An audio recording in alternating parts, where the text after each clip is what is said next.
आज हम यहाँ चर्चा करने वाले हैं देश की राजनीति पर। जी हाँ, देश की राजनीति के अंदर बहुत बड़ा उथल और फुथल देखने को पड़ रहा है। आप देख रहे हैं कि लगातार देश के अंदर जो विपक्ष का नेता हो या देश के प्रति जो ईमानदार सामाजिक कार्यकर्ता हो, वो कुछ भी अगर बोलता है, महंगाई को लेकर बोले, बेरोजगारी को लेकर बोले, बढ़ती हुई अशिक्षा को लेकर बोले, बढ़ते हुए अंधविश्वास को लेकर बोले, बढ़ते हुए धार्मिक विवादों को लेकर बोले, इस तरह से तमाम मुद्दों पर अगर कोई अपना व्यक्तिगत बयान भी रखता है तो सरकार उस पर चारों तरफ से घेराव शुरू कर देती है। नमस्कार, मैं हूं मुकेश कोरी और आप देख रहे हैं कोली न्यूज। आज इस देश के अंदर राजनीति को लेकर एक अलग अवधारणा पैदा हो गई है। जी हाँ, आज देश के अंदर विकास पर कोई चर्चा नहीं करना चाहता।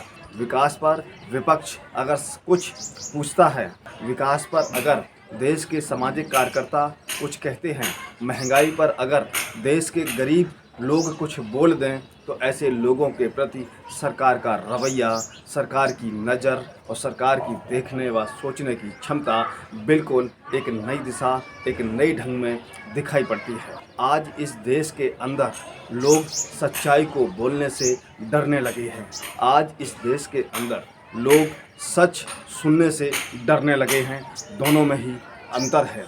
आखिर जो लोग कहते थे कि देश में सबका साथ और सबका विकास करेंगे, हमें सिर्फ़ और सिर्फ 50 दिन दे दीजिए, और उन 50 दिन वाले लोगों ने इस देश के अंदर इतना बदलाव कर दिया है कि आज देश के अंदर लोग विकास, महंगाई, बेरोजगारी, लाचारी, मजबूरी, अत्याचारी, गुंडागर्दी जैसे तमाम मुद्दों से बोलने से कतराने लगे हैं। अगर विपक्ष का नेता सदन, चाहे वो राज्यसभा का हो सदन, चाहे वो लोकसभा का सदन के अंदर अगर विपक्ष का कोई जनप्रतिनिधि बोलता है तो उसका माइक बंद हो जाता है, या उसके बयान को देश के प्रति तोड़ मरोड़ को दिखाने का प्रयास करता है ये गोदी मीडिया। कांग्रेस के पूर्व राष्ट्रीय अध्यक्ष, वायनाड के सांसद राहुल गांधी ने विदेश में जो बयान दिया है कि उनका माइक बंद हो जाता है। विदेश की धरती से उन्होंने जो कहा है कि भारत का लोकतंत्र खतरे में है, तो इसको लेकर भाजपा बुरी तरह से कांग्रेस पर हावी है और इस देश की जनता को सच छिपाने से दूर कर रही है।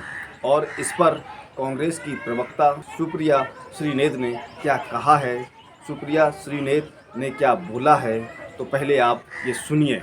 एक जो पुट है ना, वो थोड़ा सा जलन का भी है, और मैं बताती हूँ क्यों, समझाने की कोशिश कर। भाई साहब तो 2002 के बाद ना अमेरिका जा पा रहे थे, ना यूके जा पा रहे थे। ब्रिटेन ने उनके ऊपर 10 साल का प्रतिबंध लगा दिया था। ब्रिटेन उड़कर जा नहीं पा रहे थे, अमेरिका भी आने की परमिशन नहीं दे रहा था।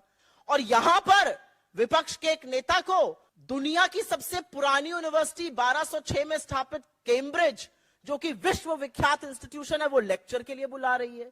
यहां पर तो ब्रिटेन के सांसद राहुल जी को सदन में बोलने के लिए बुला रहे हैं। तो थोड़ा सा एक जेलसी का, एक कॉम्प्लेक्स का भी पुट है, वो मैं समझ सकती हूं।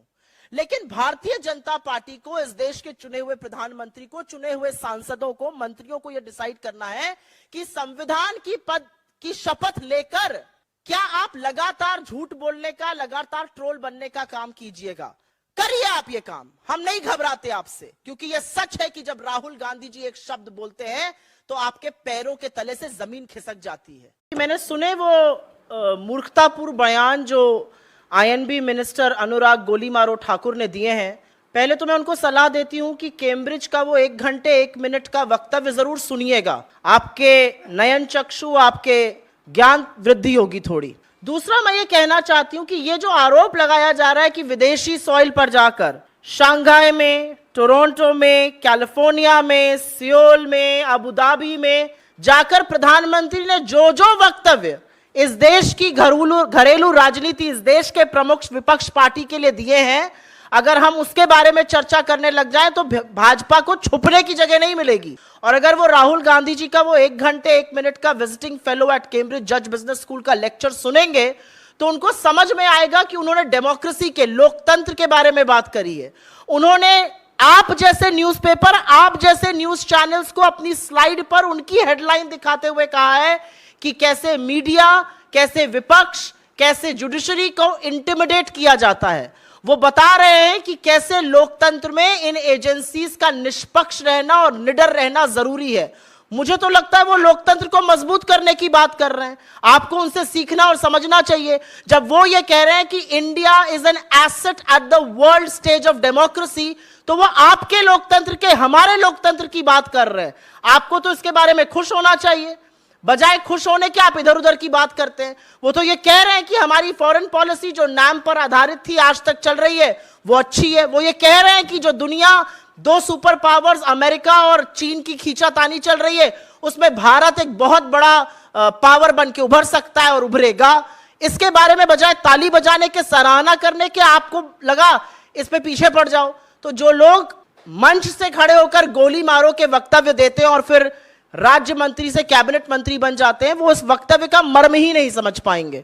तो उनको मैं थोड़ी सी सलाह देती हूं, पूरा वक्तव्य समझिए, सोचिए, अपने बच्चों को भी कुछ समझाने लायक बनिएगा। उन्होंने यहाँ पर बताया कि देश के जो आज साहब हैं, साहब का मतलब देश के प्रधानमंत्री नरेंद्र मोदी जी को 2002 में विदेश जाने पर पाबंदी लगी हुई थी। चाहे यूके हो, चाहे ब्रिटेन हो, चाहे अमेरिका हो, वहाँ पर वो नहीं जा पा रही थे।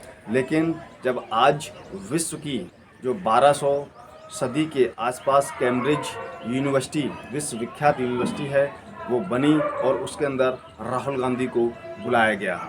ब्रिटेन की संसद में राहुल गांधी को बुलाया गया और उन्होंने वहाँ पर देश की बात को रखा और उस बात के लेकर भारत के अंदर विवाद खड़ा हो गया, एक नई राजनीति खड़ी हो गई। और फिर उन्होंने यहाँ पर जो भाजपा के मंत्री हैं अनुराग ठाकुर, उन्होंने एक बयान दिया था कि गोली मारो इन गद्दारों को, और उस पर भी उन्होंने कहा है कि ऐसे लोगों को भाजपा के अंदर पदोन्नति होती है। तो आपने यहाँ पर देखा कि सुप्रिया श्रीनेत ने किस तरह से कांग्रेस के पक्ष पर भाजपा को लेकर घेरा है और की ओर से राहुल गांधी पर जो टीका टिप्पणी की जा रही है और देश को लेकर उनकी इस बयानबाजी को, देश के प्रति नफरत फैलाने की बात की जा रही है। आपने यहाँ खबर को सुना, आपको खबर कैसी लगी है उस पर कमेंट बॉक्स में जाकर अपनी राय को ज़रूर रखें और इस खबर को अधिक से अधिक लाइक करें, शेयर करें, जिससे कि ये खबर नए लोगों तक पहुंच सके। और हाँ, अभी तक हमारे चैनल को आपने सब्सक्राइब ना किया हो तो शीघ्र सब्सक्राइब बटन पर क्लिक करें, बेल आइकन को प्रेस करें, जिससे कि हमारी पढ़ने वाली प्रत्येक खबर का नया नोटिफिकेशन सबसे पहले आपको प्राप्त होगा। हम फिर मिलेंगे एक नई खबर के साथ, तब तक आप हमको इजाज़त दीजिए। जय भारत, जय हिंद।